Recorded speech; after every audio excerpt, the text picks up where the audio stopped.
we try to answer the question, because in balancing,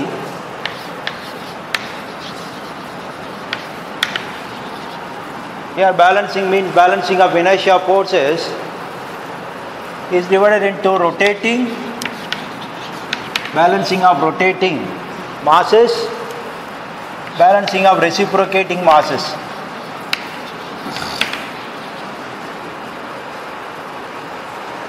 So we have completed this balancing of rotating masses. Then we are into the balancing of reciprocating masses, where first we have discussed about a single mass, a simple slider crank mechanism, balancing of single mass. Then we are going to discuss now about multi-mass. So multiple reciprocating masses are there, we balance it. Practically where it is used is in engines which have more than one cylinder. It is called multi-cylinder engines. So we will ask a question, why multi-cylinder engines are required? Why don't you just produce the power with a single cylinder?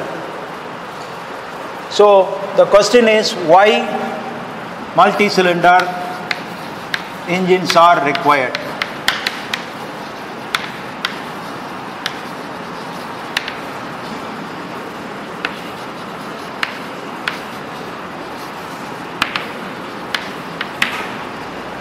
So we discussed briefly in the last class, the multi-cylinder engines are required for two reasons. First reason is to have a uniform torque. The torque fluctuations can be reduced if you have more than one cylinder. For example, if I say a two-stroke engine, I will get the power only during the power stroke. So rest of the three strokes, during the two rotation, only about a quarter of one of the half revolutions only you will get the power. So the rest of the three strokes you have to supply the power. There is a fluctuation in the need of the torque. So one is to reduce torque fluctuations.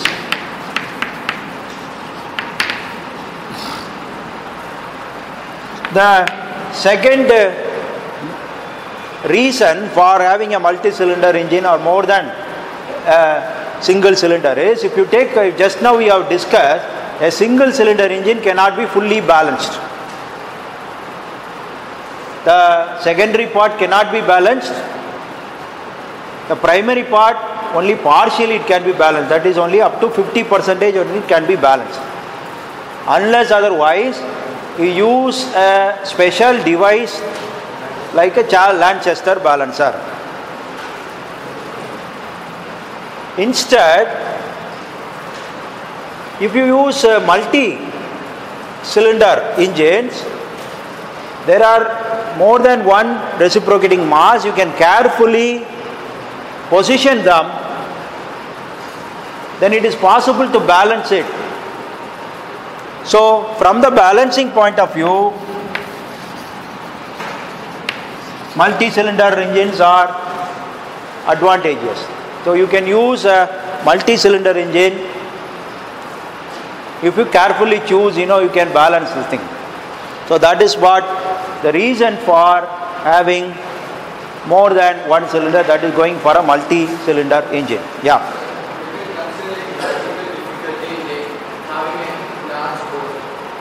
Having a large bore?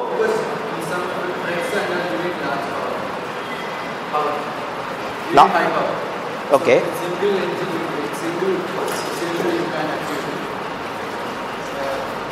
Single cylinder with the Lanchester balancer. No, sir. In case your power requirement is small. Okay. Using only a single cylinder, you can achieve that much power. Yeah. So that's also another reason. No, that is, I didn't get the question properly. Question is like, you can consider like in case you need higher power situation. If you have a single cylinder, like only one cylinder, Okay. it should be very large in size. Yes, yes. And there is practical limitations, all this, like inertia, everything. Yeah, that is true. If you go for a single cylinder engine, it will be, the size will be more. But if you think of the 4 cylinders, that size also will be more. The cylinder size will be. No, you will have one large cylinder, whereas if you have a multi-cylinder engine, number of small cylinders. So size advantage may be there, but it is not the only criteria. Okay? But the problem, the basic thing is, if you go for a single cylinder engine, it cannot be fully balanced. So you may have to run at, to reduce the effect of inertial forces, you may have to run at slow speeds. Especially, those steam engines were running at 100 RPM, very slow. So there they used to have only a single cylinder. Okay, so single cylinder is not preferable in that point of time. So it may have a large bore and all that. It doesn't matter. But if you go into the combustion point of view, I have read that a spark ignition engine now, if you have a large cylinder, it may not burn properly. But leave that particular part. The reasons for, explicit reason for that is due to have a reduced torque fluctuations and have a good balance. Okay. So now, briefly we will look at, very quickly, what are the various arrangements, multi-cylinder arrangements. Then we will see what are the considerations that you have to do. Okay. Briefly we will part the pistons. So it is a PPT given as a part of the Norton book. It is all available in the book. If you look at, these are the various arrangements. When you say, I am not going for a single cylinder, I will go for a multi-cylinder. The multi-cylinder engine, you have different arrangements. So the pistons can be moving in the opposite direction. So it can be balanced. It can be 2 cylinder with a balanced opposed piston. Here it is opposed to 4. So 2 on one side, 2 on the other. This is called an inline arrangement. Very popularly used in the automobile. So most of your cars have the inline arrangement. So all the cylinders, if you look at, they are all in one after the other. If you look at from one side, one after the other, they are all in line. This is the inline arrangement. In this case, it is a inline 6-cylinder engine. And here there is an arrangement called a V. This pistons will be moving at an inclined position. It forms a V. So it is a V6. That is a 6-cylinder arrangement in V configuration. 3 in one side and 3 on the other. There are twin V is also there. 2 cylinders only at a V arrangement. So some of the powerful motorcycles use them. Like I think Harley Davidson. I don't know about the Royal Enfield. So you have 2 things in this. It is called V and this is V8. There are sometimes arrangement called W. Arrangement is also there. So the piston could be arranged in such a way that your volume is packable. You have a volume that can be put into your machine. Because these engines are not used for stationary purpose alone. It is also used for automotive purpose. And it is much worse if you think of that trying to put it in an aircraft. So World War II type of aircrafts used to have only IC engines. And the IC engines create a, you have to pack it in such a way that you put in a less space and it should be lightweight. So that problems are there. Once that jet engine came into existence, then it almost replaced the IC engines. So IC engines may be used in some training aircraft, that's all. So these are the some configurations of your engines. You have any doubt? Which one?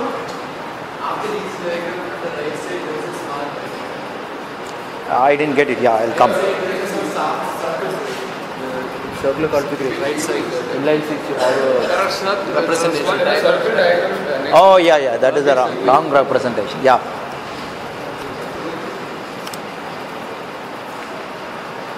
I wouldn't say it is. It's a wrong representation. It is the position of the crank. If you look at the position of the crank, they are put at 120 degree. Okay. So how the cranks are positioned, that is the thing here. It is not the position of the cylinder which is represented here. Now the other types, these are the full configuration of the engines. Here you see this is a 4 cylinder inline engine. So all the cylinders are in a particular line, in a single plane, and you have this crankshaft. You can see the crankshaft. I already told you to lift it and see. This is what we are discussing. It's not a flimsy thing. It has to be so heavy to take up these loads. So you can see the various parts of it. You have a main bearing journal. They told you it is supported by journal bearings, where high pressure oil will be there. So your lubrication oil that you replace during the annual maintenance is what is being pumped. There will be a small pump called gear pump. It will pressurize the oil. Pressurized oil will go through this. There is a circulating system as well. So it has to go to every journal bearing. There is a through hole drilled through which the pressurized oil will go. So you have a journal bearing, and these are the cranks 1, 2, 3, 4. To identify the crank, you can see the center line. The cranks will be away from the center line. Okay. Now this is it is cleared shown as the oil passages, and you see that the crank has something called a web. So you have a crankshaft web here. Here you have see that it is extended. It's not the crank. On the other side of the crank, some mass is added. So that is the crankshaft balancing mass. Okay. So these are all the crankshaft balancing masses. Because the crank itself is an unbalanced mass. In a rotating unbalanced mass, you have to provide the balancing mass to it. So that is provided here. We will see little later. It takes care of the part of the connecting rod also. We have not discussed, in this classification we have set a balancing mass, rotating or reciprocating mass. But what about the complex moving mass like your connecting rod? Connecting rod is going to have a complex motion. How I am going to balance it, that we will discuss later. But this plays a role in balancing part of it also. Okay. So this is the parts of it. The other side is the flywheel. It is to reduce the torsional fluctuations. Even though I have a 4-cylinder engine, still there will be a small torsional fluctuation. So the flywheel plays a role for storing and releasing the energy to reduce the fluctuations. If it is a single cylinder engine, then the flywheel size will be huge. So your single cylinder, the Kirloskar engine that where you are tested in your IC engine lab, used to have a huge flywheel. Okay. Whereas compared to that, this flywheel will be very small in size. Then this is the V. Okay, this is the balanced opposed piston arrangement. This is the one which is a rotary engine. Here you see it is using a stationary crankshaft, and cylinders are fitted to the propeller. It is attached to the propeller that will rotate okay, used in the, obviously in the aircraft, okay. So propeller hub, it is attached to the propeller. So these things, are also to be balanced. These are various configurations of the connecting, how the connecting rod or the crank arrangements are provided. Okay, I think we have to now look at the issues concerned with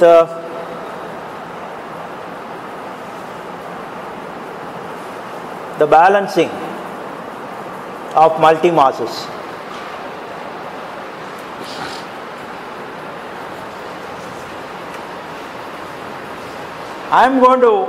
We have a limited time to discuss about balancing. I would not be discussing about the balancing of V engines, balancing of rotary type of engines. We will not be doing that. We will limit ourselves to most popular inline multi-cylinder engine, that too for a 4-cylinder and 6-cylinder engines. Now if you take a multi-cylinder arrangement, so like this, you can think of the masses of this cylinder is M1, M2, M3. Reciprocating masses are M1, M2, M3, and the crank is at an angle theta 1, theta 2, theta 3, and you have to see what kind of unbalanced forces will come. Then only you will be able to think about the balancing of it. Okay, so let me write the what are the forces it will come. So we will switch on the lights. Okay, now for a single mass, there will be the inertial force is given by m omega square r cos theta plus 1 by q times cos 2 theta.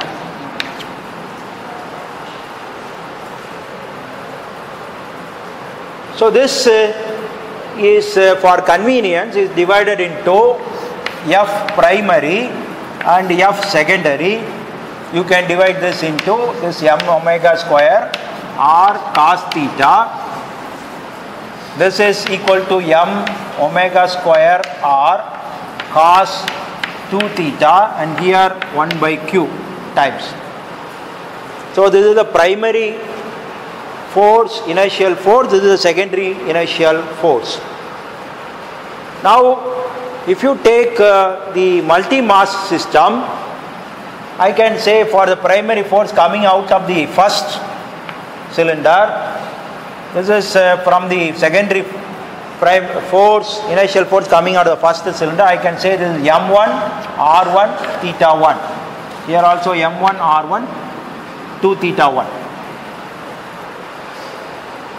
So if you have a multi-mass system, just to consider individual masses separately. I am thinking of the first cylinder, which is having a mass m1. The crank radius is r1. It is rotating at omega. Since it is all these masses are connected in a single crankshaft, all of them is supposed to rotate with the same angular velocity. So omega is same for all. So if you think of the first cylinder, it is going to produce the primary force and secondary force like this. But if you think of a reference plane about which all the forces are to be balanced. If a system is in equilibrium with reference to any reference plane, the forces and couples are to be balanced. But here, first let us take some arbitrary reference plane, which I have for convenience it has shown on one side of the masses. So the distance of this first cylinder from that reference plane, which is kept perpendicular to your cylinders, the axis, it is perpendicular to the crank axis, then that distance is d1. You know, you have a plane, there is a force acting like this. Then if you try to shift it here to that plane, it will have a force and a couple. So as per the reciprocating masses are concerned, when it comes to the multi-masses, you have to not only this cylinder, the inertial force that is developed produces the forces, but also it produces a couple, which is, you know, I can say that couple M of the M1, that is from the, or I can say this as a MP1, that is a primary couple, that is due to this force, that is primary force. I can say that you have MS1, that is the secondary couple.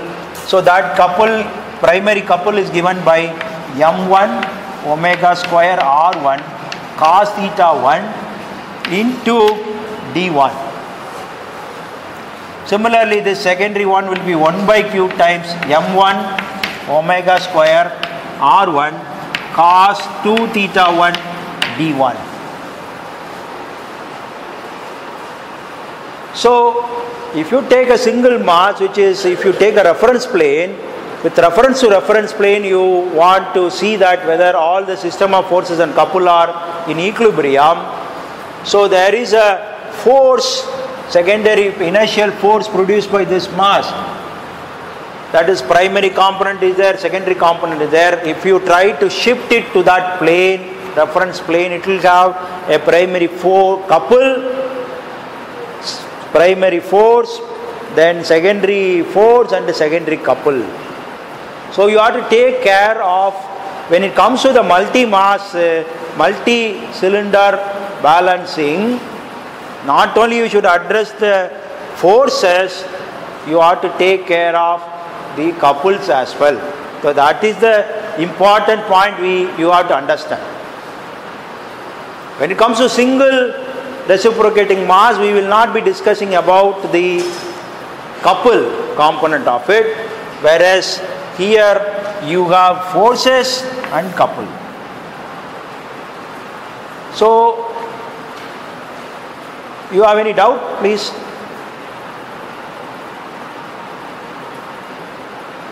But in general, this reference plane, what is taken here, this is taken here for clarity, it is taken at the end. In general, this reference plane about which the forces and couples are, forces are transferred, will be through the center of gravity. So if I have a multi-cylinder engine, it is going to be an engine block, the reference plane will be taken through the center, the plane will be taken such a way that the center of gravity of that block lies in that. Okay, that is easy for you. Okay, so in general this calculation, the reference plane will be taken as if it passes through the CG of the engine. Suppose I have a multi-cylinder engine, it will have a block, engine block, so the CG probably will lie at the center, the reference plane will be taken as if it passes through the CG. So every force produced by your cylinders will be transferred to this plane, and the equilibrium is discussed about that. That is the easiest way, but for convenience here it is shown that the reference plane are the one side of it. Now what will be the force, primary force and primary secondary force produced by mass 2? That is the second mass also there. So this will be, you know, if you say this is 2, this is 2, so mass 2, radius 2 and angle at which it is there. So this will be mass 2, radius 2 at what angle it is. So what you have to look at is, you are trying to have the net force. You have to find out the net forces and try to cancel out the resultant. You have to find out the net secondary force, you have to cancel it. You have to find out the net primary couple and balance it. You have to take the net secondary couple and balance it. That is what you have to do it here. So our next task would be to find out what is the net primary force. Net primary force, I can say this is going to be, I can just replace it here with the summation of this. That is the net primary force. I can say just Fp. That is the net primary force is given by Mi Ri theta I. So I refers to the particular individual mass. If it is a 3-cylinder, I can go up to 3. So this is the net one I have to see. If I talk about the net secondary force Fs, so that will be 1 Qi Ri and theta I. Like that, I can write the summation of this couple, summation of these primary couple, summation of the secondary couple. I can write like that. So you have to find out the net and try to cancel it out.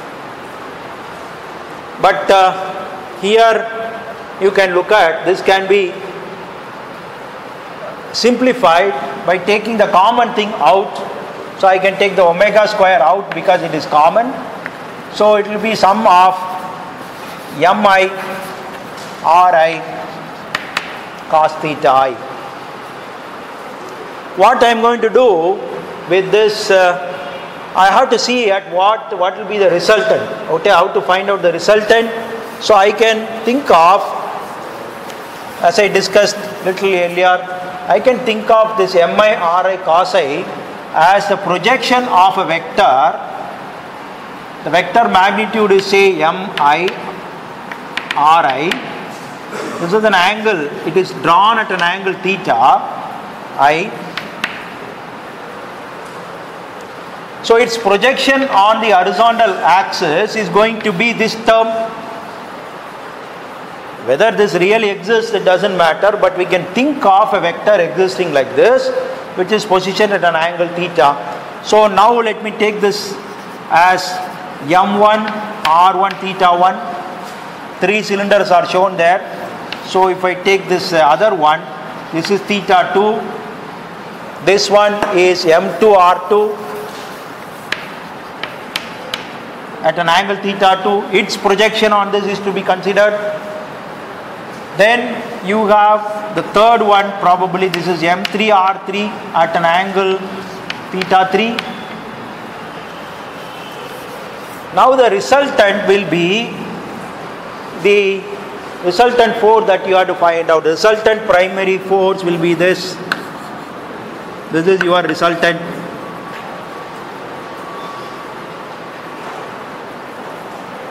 Now, you have any doubt about this? What I am trying to do is try to represent those inertial forces, especially the primary inertial force, as vectors. And what you are interested is not about this particular diagram, but what your real interest is their projections on this. This is going to be M1 R1 cos theta 1. This is what is really you are interested in, but you can depict it as if it is all projections of these vectors. Then we can draw some comments about the when it will be in equilibrium, what will be the resultant, like that. So our interest is that the component of this resultant on the horizontal axis should be 0. Let me repeat the statement. I want the resultant should be 0, or in other words, I am particularly interested in the component of the resultant on the horizontal axis is 0. If that is 0, means that the primary forces are in equilibrium. By themselves they are in equilibrium. So one of the important things that you have to remember is this particular diagram per se is at a particular instant. The crank of the engine can change, the position can change. The crank rotates, the whole thing can rotate. So it can rotate, it can take up a particular position in which the resultant vector, this R is perpendicular You have, this is already there. This is M1 R1 is there. You just rotate this in such a way that this vector comes perpendicular to your horizontal direction. So this takes 90 degrees. In that case, what will be the component of the resultant on the horizontal line? It is 0. But that is not our interest. It is not our interest to bring the component of the resultant on the horizontal axis 0 at one instant. Our interest is to have this engine balanced for the entire rotation. So, if it is a static problem, we can say if we are interested in bringing the resultant component of the resultant on horizontal axis, or projection of the resultant on horizontal axis is 0, then that we can bring it by keeping it in an angle so that it is becoming 90 degrees, the horizontal component is 0. But that is not it is not a static problem. This keeps on going to change. At a particular instant it will be 0, but not every instant. So what is the thing you have to look at is every instant this resultant should be 0. That means the resultant itself should be 0. If the component of this on the horizontal axis in every instant should be 0, the resultant itself should be 0, means that your some M4 R4 are put together, these three must form a closed polygon. So our final conclusion out of this argument is, if the primary forces of the multi-mass system are to be in balance, then you draw the graphical diagram of MR at every angle, at appropriate angle. This must form a closed polygon. Okay? So, if this is a closed polygon, then the system will be in balance. You have any doubt? Please, I will just show that particular.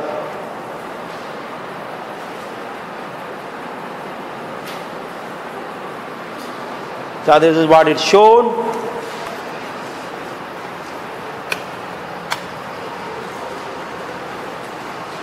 So you represent each the part of the force in a graphical form. So M1 R1 at angle theta 1. Its projection is of our interest, M1 R1 cos theta 1. This is the other M2 R2. So its projection M2 R2 cos theta 2. So like that M3 R3, and there is a resultant is there. Its projection is X here. If it is a static problem and we want to bring this component of X to be 0, then you can rotate this entire thing by an angle so that this becomes vertical. But our interest is, again I repeat, is not about one position, but every position, every crank angle it should be in balance, means that the resultant itself should be 0. So that means it must form the primary force polygon should be closed.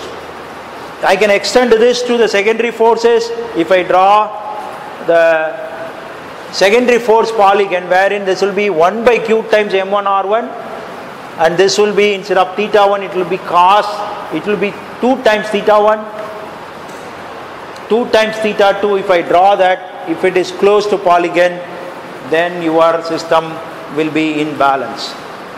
Okay, so that is the basic idea we have to derive. So in couple also, if the couple diagrams, if you draw, if it is closed, then it is a closed, the system is balanced. Okay, so that is the point we should take for closing. Any doubt?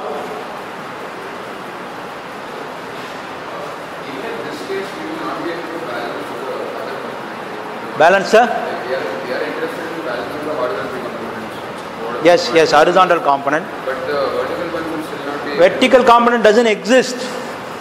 That's what I am saying.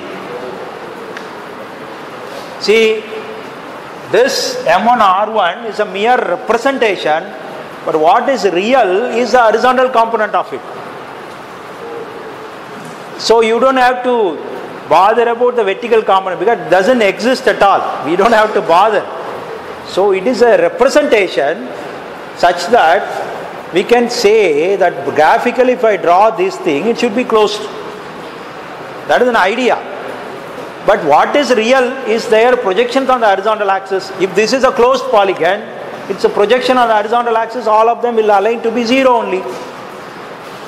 Okay? So that is what we are interested in. That is the point. So there is no question of the vertical thing. Okay, vertical thing is, the whole thing is imaginary. It's a representation. What is the horizontal thing is a real. That is to be balanced. So I can say the statement is, if the component M1 R1 cos theta 1, that is the projection of this in the horizontal axis, ought to be balanced, the entire polygon should be closed. That's all. So any doubt?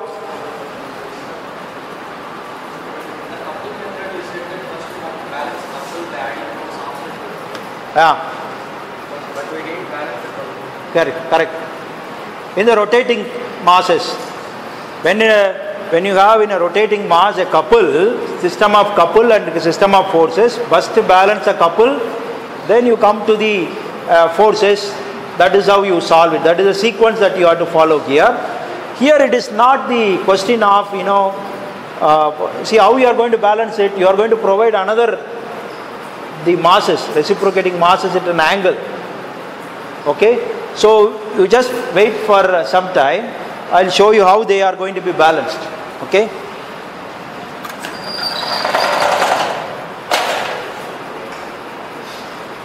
Now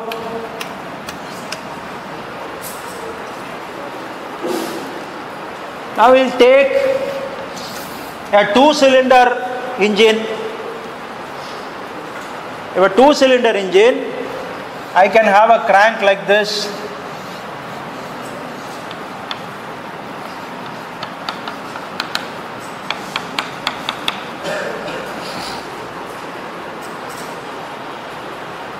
Both are, if I draw this in the side view of it, both the cranks are the same angle.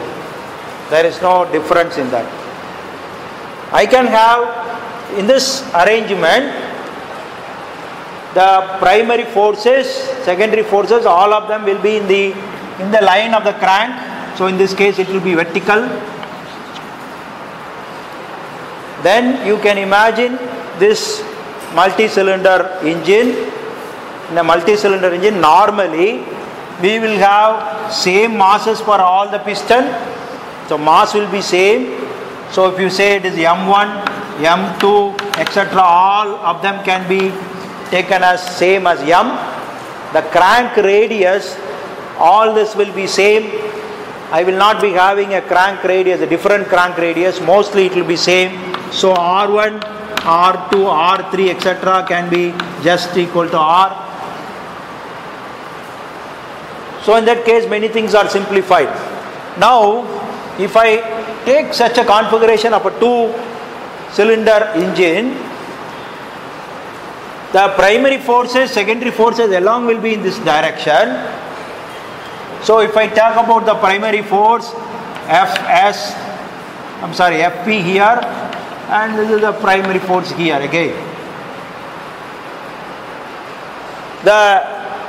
These two primary forces, you see, they are going to be in the same direction. Then what will happen is, there will be a net primary force. There is no balancing possible here in this arrangement. You understand? So two forces, when the two cranks are in the same orientation, like this, the forces produced, they will be in the same. Secondary forces also will be in the same direction. They will also add up. So forces are not balanced here. What about a couple? So let me write like this here. The primary forces not balanced.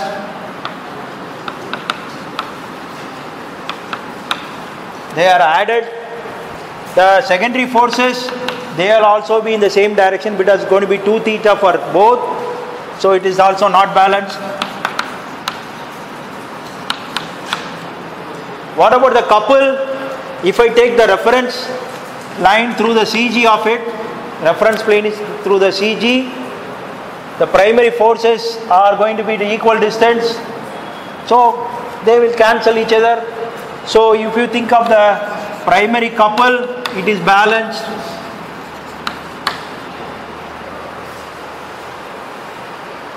If I think of the secondary couple, they are going to be two forces at equal distance, so the secondary couple also balanced. You see, something is happening. If I put this in this arrangement, the couples are balanced, but forces, primary forces and secondary forces are added each other. So you have to take care of the forces in this arrangement. But if I use a different arrangement like this, you will have an arrangement like this.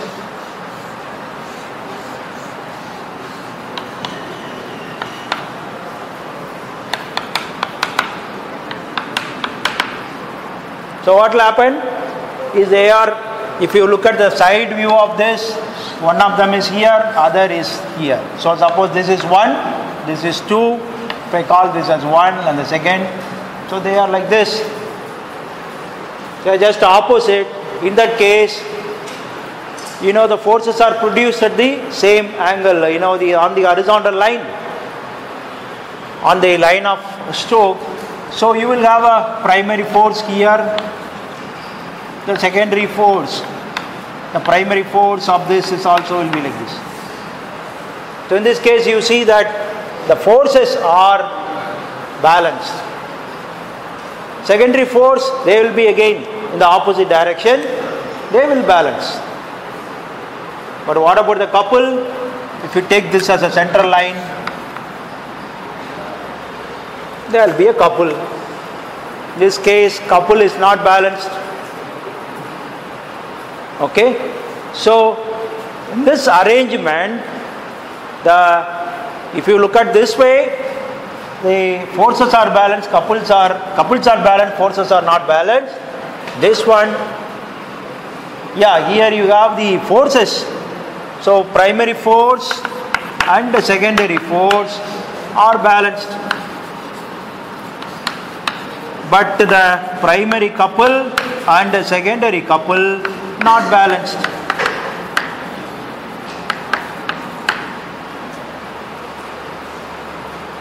If I keep some other arrangement, it need not be 180 degree opposite, there can be 90 degrees to each other, then partially you will have a balancing of the force and balancing of the couple. Okay, so you can think of different arrangement for this to have the balancing of the multi-cylinder engine. But now our task is to take up, as I told you, we will not be discussing about balancing of all types of engine. So we will discuss about the 4-cylinder engine and 6-cylinder engine. So 4-cylinder engine, what is the type of balance? So I can think of a 4-cylinder engine, which is, I can have an arrangement of the cranks like this.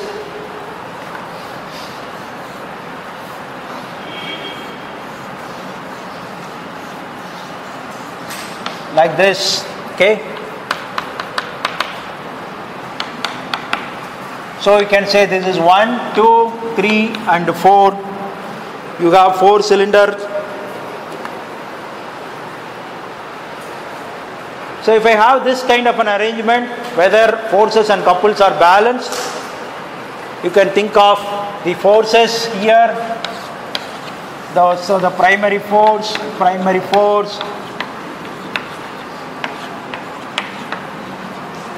all of them will be in the same direction. So forces will add up, secondary forces will add up, couples will balance. So we don't want such an arrangement. So this particular arrangement of the crank, all the cranks are assuming same angle is not agreeable. So this is, if you see it from the side, this is 1, 2, 3 and 4. All of them are in the same orientation. So what is the better arrangement? Alternate arrangement is, let us put two of them in the opposite direction. So I can think of like this.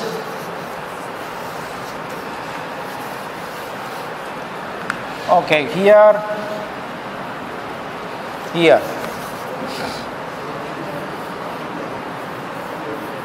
So I have something here like this. So this is 1, 2, 3 and 4. So here we have a cranks which is a 1 and 3 on orientation, 2 and 4.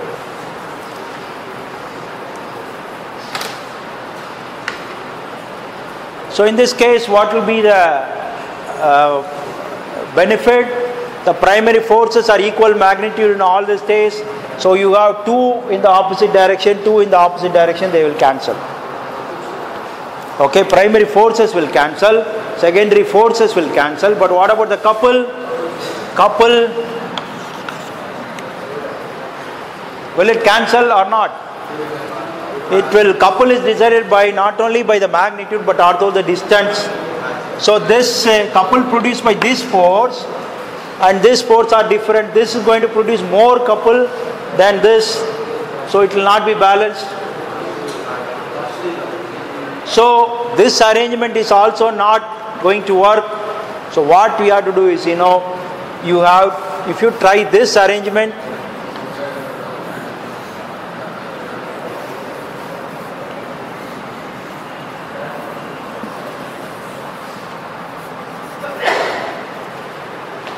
this arrangement is what you could see here. If you take this for the first one, the second one is the opposite, third one is also in the opposite, fourth one is here. This is what the configuration which is made here, which is shown here, is an arrangement like this. So in that case, you will have the first one and the fourth one in the one direction, the second one and the third one are in one direction. So will it be balanced? So what kind of arrangement we'll have? That is what we have to see. Okay, so we have to make a table and draw the primary force polygon, secondary force polygon, then primary couple polygon and secondary couple polygon, and see whether it is balanced. Okay, so you will see that. Okay, I closed it. So we have to discuss about this in the next class. Okay, stop.